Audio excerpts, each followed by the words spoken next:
Welcome back to the new my podcast. Please take a seat on the couch and join me. Let us preview the Real Madrid versus Manchester City game coming up tomorrow in the Champions League, the biggest stage of club football, 12-10-2025. This is the game to look out for tomorrow. And this has been the game for the past 5 years. I think both teams have met at least 10 times. It has been nothing short but classic entertainment.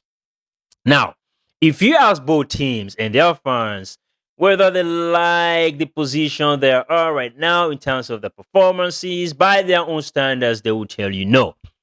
Because as for Real Madrid, I mean, the Champions League, it looked better. All right, 12 points from 5 games. Manchester City, 10 points from 5 games. But they will tell you now, we want to be playing at a better level than we're doing right now. And for Real Madrid in La Liga, Spain, just about a month ago, they were leading Barcelona by 5 points, but now trailing Barcelona by 4 points. And performances in the last 6 games have been really, really rough. Okay.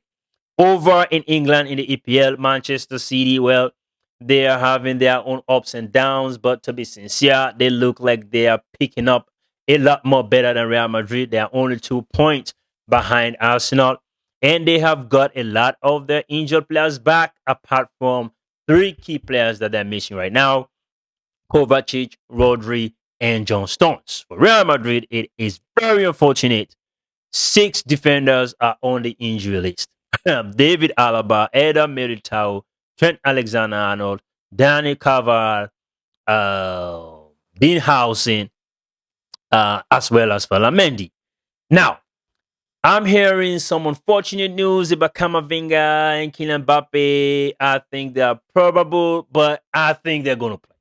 This is the type of game. I mean, we cannot afford to be without those two guys, all right?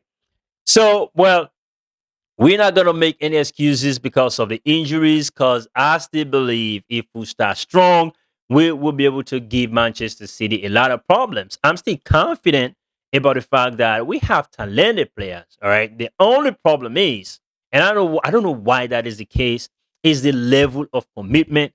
And that is where I'm always holding Xabi Alonso accountable, because you're responsible to make the ultimate decisions. Okay, so if you have players that are not playing as per your instruction, as per your game plan, and they're walking, they're jogging, guess what?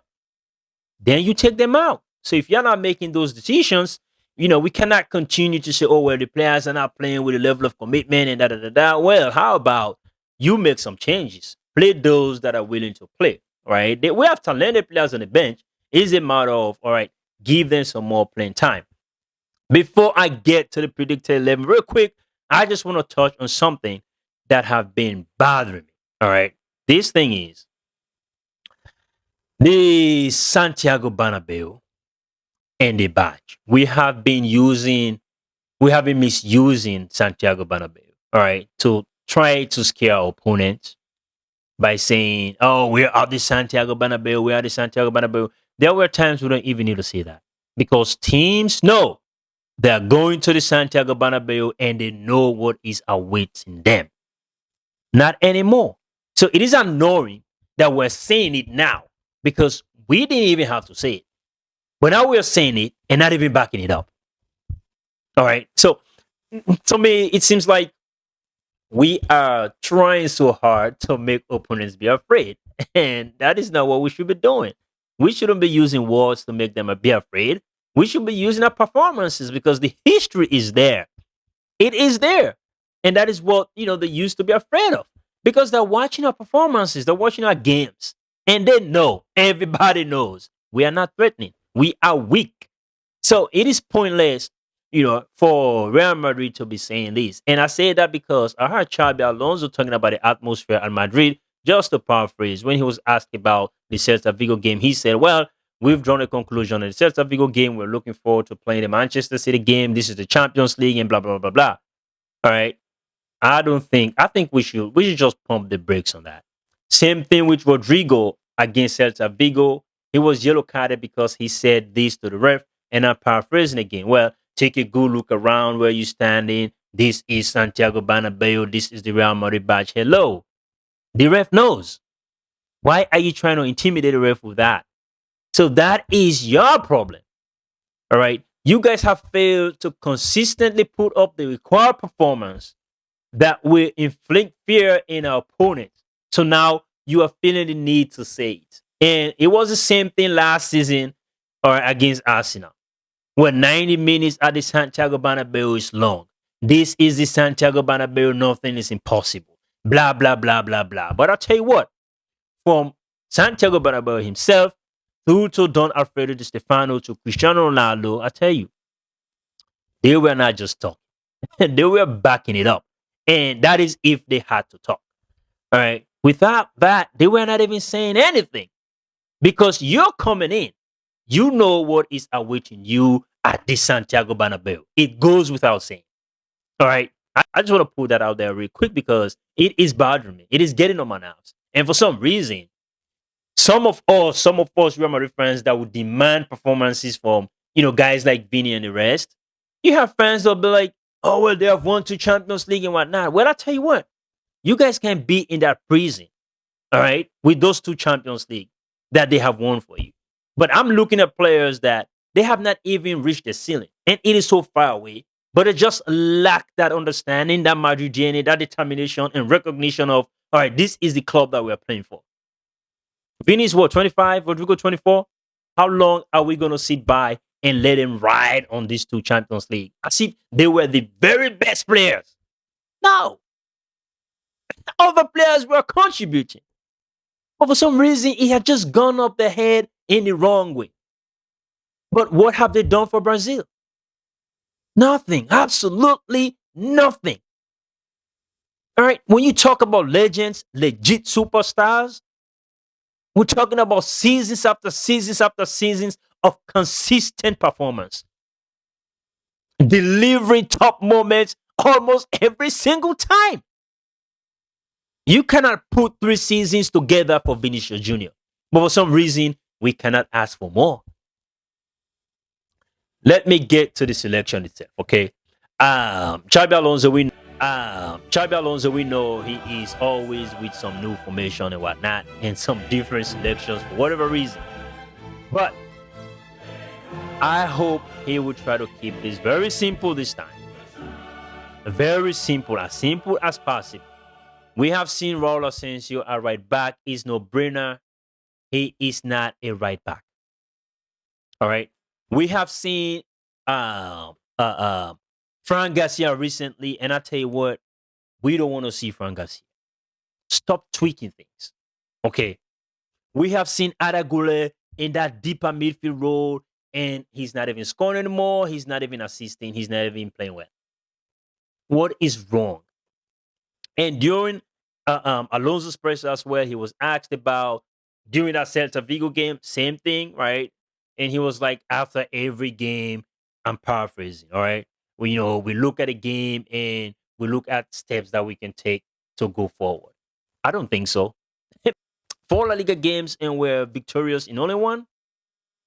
It doesn't seem like we're taking steps to get forward. And the only one we played really well. Okay, after that, the next immediate game, you moved away from what actually made us play better and was so successful that we were all so happy and excited about. So please, I don't want to see none of that. So I'm going to predict this 11 with my 4-4-2 diamond, which I believe that is the peanut butter and jelly. Plain and simple. All right. Valverde at right back because we're missing all the right backs. Carreras at left back. Center back pair of Rudiger and Raul Asensio. Chouameni holding. Left side of that diamond, Camavinga. Right side, Ceballos. I would bring Ceballos because I will get to the game plan, and I feel like guys like Ceballos, his energy, level of control, playing deeper could help a whole lot. And then Jude Bellingham as the attacking midfielder behind Vinicius Jr. and Kylian Mbappé. We need 4 midfielders that are very hardworking to give us a chance against Manchester City. We know they're going to dominate possession anyways. But I will get to the game plan. If 4-2-3-1 is the option, the simple change there is Ceballos is going out. Then you're playing Vini, Jude Bellingham, and bring in Rodrigo. You have not played Rodrigo with the best players in a good formation. I would love to see that happen. But I guess what? I tell you what, I guess it's going to be Brahim Diaz for some reason. And we know Brahim Diaz is a super sub. He's a super sub. But over to Manchester City, I'm expecting a 4-1-4-1, obviously. Donnarumma is going to be in goal at right back. Nunez, left back, obviously. O'Reilly, center back, Diaz, and Vladiol. Gonzalez, the DM, and then Bernardo Silva on the right, Doku on the left, and then Phil Foden and Sheki going to be behind Erling Haaland. I don't think it's going to be different. And again, game plan. Manchester City, possession-based. They are going to try to really hold on to the ball and dominate the ball, build from deep, progress the play all the way, and try to punish us. And I tell you what, if our selection is wrong, if it is weak, then it's going to be super easier for Manchester City to do that anyways. And that's the reason why I'm looking at, all right, let us play some hard-working midfielders that at least going to press Manchester City, even if not all the way up. Because I know Vini and Mbappé are not going to be pressing. And to me, it doesn't really make sense to initiate the press all the way up. All right? It can be done right in the mid-block, and then we can press them in the center area of the pitch, which is okay. But the thing is, you need midfielders that are able to do that. You need midfielders that are able to run back and provide a level of coverage. And those are the guys that I believe can get the job done tomorrow. All right? And Manchester City, they have very good wingers and very skillful players as well. And that is why I'm looking at that defensive side. We need guys that are able to get back. It's not just when you have possession of the ball and what you can do, but what can you offer without the ball? And we are going to be without the ball for the majority part of that game. And that is why guys like Camavinga, Tchouaméni, Ceballos, and Jude Bellingham should be very important. All right. And for our game plan is going to be, I was talking about, their wingers and how dangerous their wingers are, right? So if they dominate possession, suck us in, I tell you what, it is an easy overload for our right back and left back, and it's going to be a problem. Going to be a problem. Even if it is 1v1. Forget about 2v1. 1v1. But we know how they're going to do little triangles, create that isolation for our fullbacks, and then boom, try to exploit them. So for us, again, no need to press them all the way up. It wouldn't make any sense. But once they get into that center area, they have to feel the pressure. We have to stay tight with them. All right, man for man, body for body. They should be feeling us like, hey, we're here. All right, that should be our approach. And I tell you what, too, if we suck them in that deep, we get possession. Vinicius Junior, Kylian Mbappé, we can release them. So this is going to lead me to my prediction. Anyways, as bad as we have been, but I do believe that selection, that formation, that diamond, if we start with that, Manchester City is going to have a game. They will have to be very, very, very good to get a win. They will have to be really, really, really good to get a win. Other than that, I think I'll feel confident with that selection and formation. And I won't be surprised if we get a win. Yes, the only thing we have to worry about is substitution at some point. And again, if we can just keep it simple, it shouldn't be a problem. It shouldn't be a problem. Say Ceballos or Camavinga is having enough game. Well, Jude slide into either side of the diamond and Aragula comes in. Simple, straightforward change. All right. Then Brahim Diaz, can come on for whoever is not playing well. Perhaps we're going to give up the right side. So, but anyways, let me know what you'll think as well. It is going to be a game. I'm going to be very, very interested to see how this plays out. But I'm looking forward to it because I have seen us, having a lot of difficulties with teams that are sitting deep. So now Manchester City, they're going to have more of the ball. So let us see how we're going to play. But until then, y'all stay blessed and peace out. Do not forget to follow and share this content so you can help grow this channel together.